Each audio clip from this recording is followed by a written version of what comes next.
Alors je suis au ministère de l'Intérieur. Je viens d'assister à la première journée des assises sur la lutte contre les dérives sectaires au ministère, avec plein de gens très intéressants issus des différentes associations que vous connaissez, le CCMM, l'UNATFI, le CAFES et je crois qu'il m'en manque une, mais voilà, tous ces gens-là, quelques influenceurs, quelques gens qui font du débunkage, le collectif Extracteur, voilà, et puis des gens du monde de la société civile. C'est très encourageant, c'est-à-dire que les gens signalent qu'un tel événement, ça n'a pas eu lieu depuis 40 ans. Ça fait 40 ans que la lutte contre les dérives sectaires existe. Elle évolue puisque maintenant Internet a changé la donne, bien sûr. Vous vous rappelez qu'on était très inquiets pour la Miviludes, il y a quelques temps, on se demandait si elle n'allait pas disparaître. Il y avait des incertitudes sur les volontés politiques. Là, il y a un affichage, en tout cas, comme quoi c'est pris au sérieux et on en tient compte. Donc ça, c'est très bien. Demain, il y aura des tables rondes auxquelles je ne vais pas assister, je ne suis pas disponible. Et d'ailleurs, je n'étais pas invité spécifiquement à les faire, mais il y aura des thématiques comme le monde numérique, l'éducation, etc. Donc il faudra voir un peu ce qu'il en ressort. J'ai noté quelques phrases de M. Fenech, qui était l'ancien président de la Miviludes, qui a dit ceux qui croyaient à la Miviludes disparus en sont pour leurs frais. Donc voilà, ça c'est pour eux.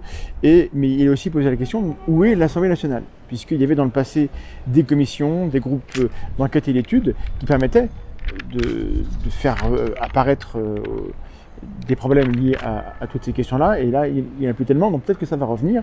Donc c'est plutôt encourageant ce qui se passe ici. On essaiera de faire un sujet une fois que les assises auront eu lieu pour voir ce qui ressort de ces tables rondes. Moi, au niveau numérique, ce que j'aimerais, ce que j'appelle de mes voeux, c'est que les plateformes apprennent à connaître les acteurs de la lutte contre ces dérives. Il n'y a pas que nous, il y a la STEC, mais il y a plein d'assauts qui font des choses. Et ce qu'on constate, c'est qu'il y a c'est compliqué de s'exprimer sur les réseaux, sur Facebook en particulier. Il y a une censure qui est instrumentalisée par les complotistes, par les sectaires, qui utilisent les règles pour faire censurer des contenus qui pourtant sont légaux.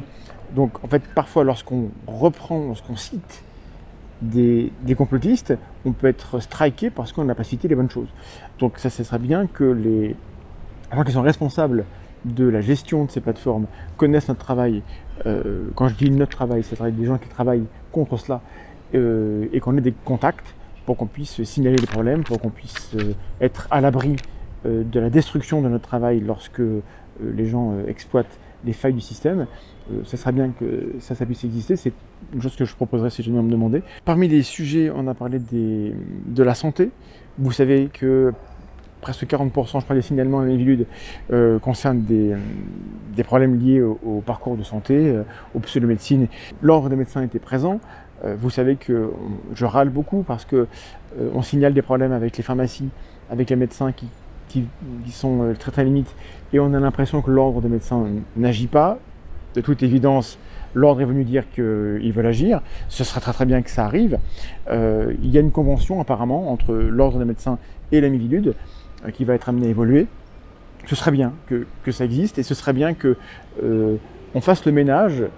C'est pas si compliqué que ça, en fait, d'établir que certains mots ont un sens et qui n'ont pas à être dévoyés, comme le mot thérapie par exemple. Pour l'instant, la lithothérapie, ça existe. Pourtant, la lithothérapie, c'est pas une thérapie. Ça se saurait.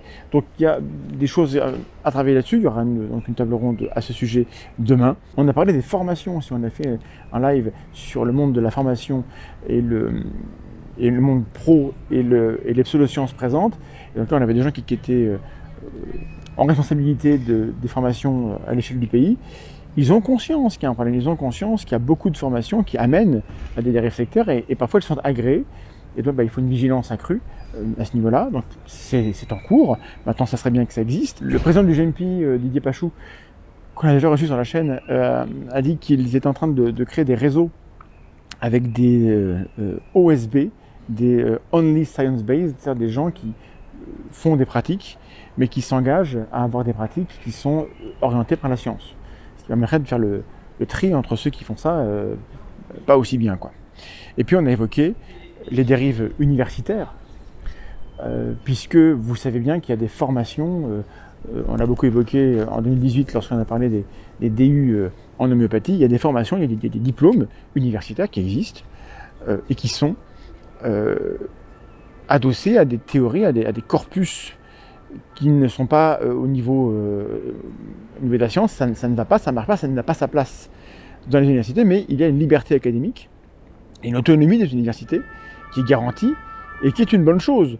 Mais ça implique que les organismes de contrôle, les manières de vérifier ce qui mérite d'être là, incombent aux universités et toutes ne sont pas à la hauteur. Il y a des universités où vous allez trouver des diplômes très justifiés, et puis d'autres qui multiplient les diplômes de bullshit. Dans le Grand Est, il y en a une en particulier, on vous salue à Strasbourg, on vous aime bien, mais il y a un problème, par exemple. Donc ça, c'est pareil, ça a été évoqué, et c'est pas ici que ça pourra se régler. Il faut que le monde universitaire prenne ses responsabilités. S'il y a bien un lieu dans lequel on est armé pour faire la part des choses, c'est comme bien à l'université, il me semble. Donc il n'y a pas d'excuse à ce niveau-là. Voilà, donc c'était mon compte rendu sur la première journée des assises. Et ce qui est amusant, c'est qu'aujourd'hui, j'ai appris tout à l'heure que M. Casasnovas s'était mis en examen pour emprise mentale.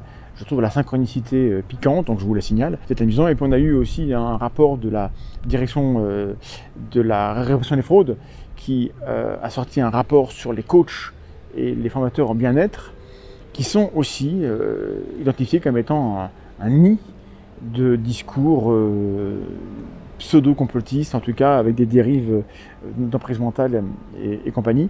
Donc sur tous ces fronts-là, il y a un travail qui se fait. Il y avait beaucoup de gens dans la salle aujourd'hui, et donc, écoutez, je suis plein d'espoir. En revanche, il est certain qu'il y aura une inertie importante et que les solutions, lorsqu'elles vont arriver, elles vont mettre du temps à être réfléchies, à être négociées, organisées, financées, mises en place, et que pendant ce temps-là, les dérives, elles ont le temps pour elles, quoi. Elles avancent tranquillement. Malheureusement, ça risque de s'aggraver pendant quelques temps avant de s'améliorer.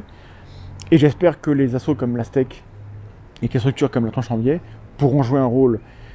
Évidemment, nous, on a un rôle minuscule, qui est juste le rôle d'être présent, de contrer la rhétorique, de débunker et d'expliquer les choses. Mais je crois qu'il a quand même une importance là où il est. Donc nous, on veut jouer ce rôle-là, évidemment, et c'est pour ça que j'ai répondu présent à cette invitation, et c'est pour ça que je vous en rends compte, et c'est pour ça que si jamais on nous demande de travailler sur ces sujets-là, on le fera, parce que derrière, il y a des centaines de milliers de gens qui sont concernés. Donc si nous, on veut jouer un rôle, on le fera. À très bientôt, des bisous.